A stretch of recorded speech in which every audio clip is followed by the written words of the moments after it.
48 negara jadi saksi kecurangan Bahrain atas timnas Indonesia. STY fokus bangkitkan timnas, Erick Thohir bocorkan target poin. Misil Girls respon tudingan media Cina. Di daerah Indonesia mengalir di nadi Saint Patinama. Push like di bawah, laju simak informasi selengkapnya sebagai berikut.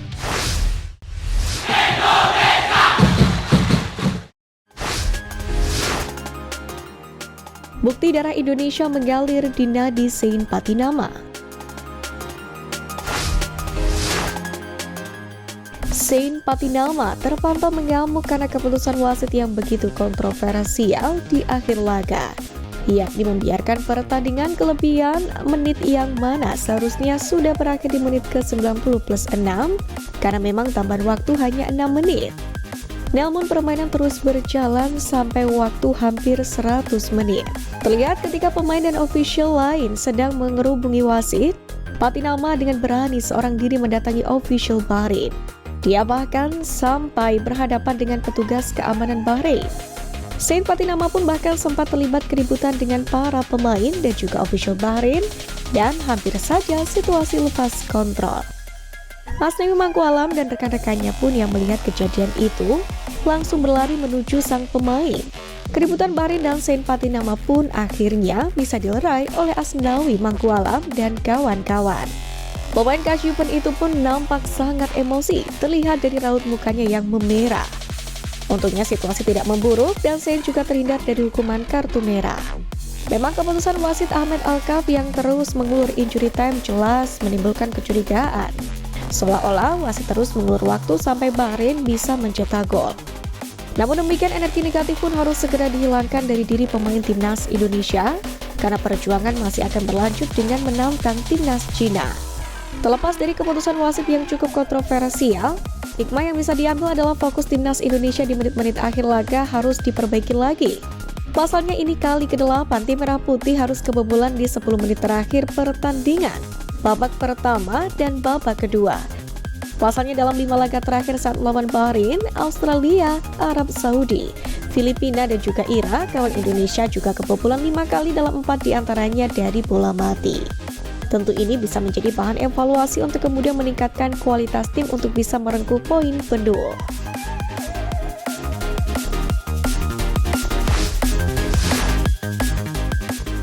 "48 negara jadi saksi kecurangan Bahrain atas timnas Indonesia."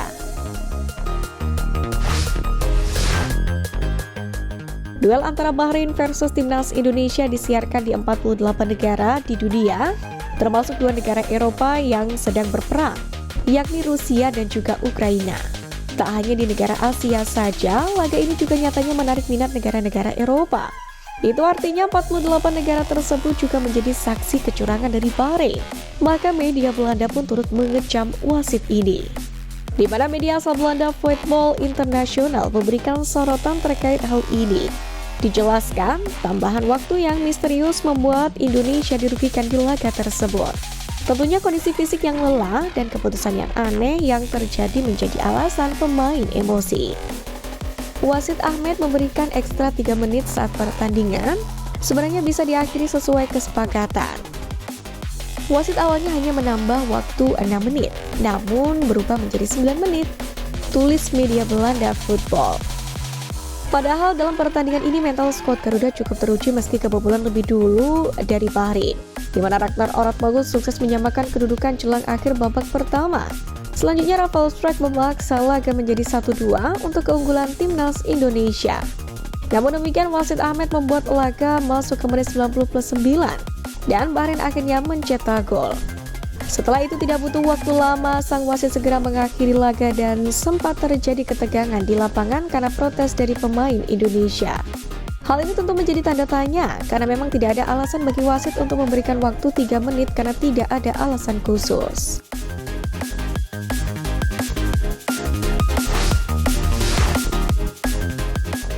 Misilker respon tudingan media Cina.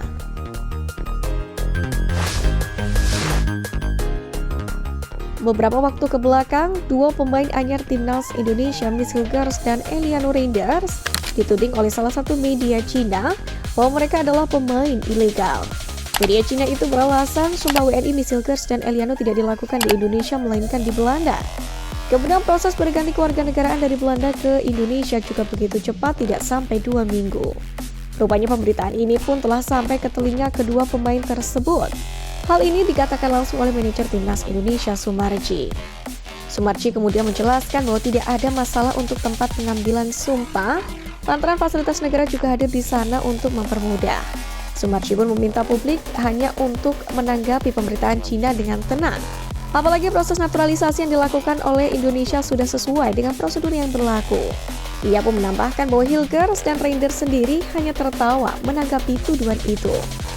Lebih dari itu, terlepas dari huru-hara kontroversi dan tudingan-tudingan miring, Timnas Indonesia nyatanya juga mencatatkan catatan apik.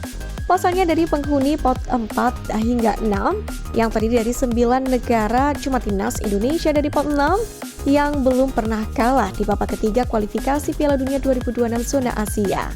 Tentu ini menjadi capaian yang harusnya tidak luput untuk bisa diapresiasi. Meski meleset dari bidikan awal merengkuh 3 poin di kandang Bahrain, namun Timnas Indonesia sekali lagi menunjukkan negara yang sempat diremehkan ini mampu bersaing untuk bermain di Piala Dunia.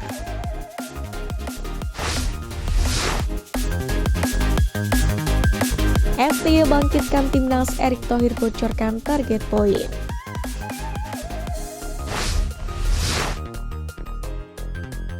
Di putaran ketiga kualifikasi Piala Dunia 2026 zona Asia ini, seperti yang kita tahu, Timnas Merah Putih menempati grup C atau grup yang paling berat karena dihuni oleh Jepang, Australia, Arab Saudi, Bahrain, dan Cina. Dua tim teratas grup C akan langsung lolos ke Piala Dunia 2026. Dan kali ini juru taktik asal Korea Selatan Shin Tae-yong menargetkan Merah Putih lolos lewat jalur playoff lewat peringkat 3 dan 4. Sementara saat ditanya soal target poin di babak ketiga kualifikasi Piala Dunia, STY mengaku sulit untuk memberikan jawabannya. Namun satu hal yang pasti, STY berjanji dirinya dan para pemain serta staf pelatih dan ofisial Timnas Indonesia akan berusaha semaksimal mungkin, yakni untuk memberikan penampilan terbaik di kualifikasi Piala Dunia 2026. Jika mau membicarakan tentang target poin, kami berharap kita bisa raih kemenangan, tapi tidak ada lawan yang mudah buat kita. Jika bertanya pada pelatih sebelum turnamen apakah bisa mendapatkan poin atau tidak, saya tidak bisa menjawab. Itu karena saya bukan Tuhan, kata Shin Tae-yong.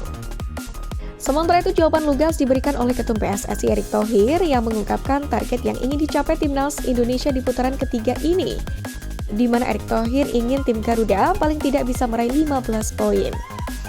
Usai ditahan imbang Bahrain, Timnas Indonesia pun melanjutkan perjuangan ke negeri tirai bambu. Barangkali perjalanan ini pun juga akan membuahkan kado istimewa untuk ulang tahun Shin Tae-yong yang ke-54 yang jatuh pada 11 Oktober ini. Semoga 3 poin pun juga dapat dibawa pulang untuk juga menjadi oleh-oleh untuk warga Indonesia. Semangat Garuda!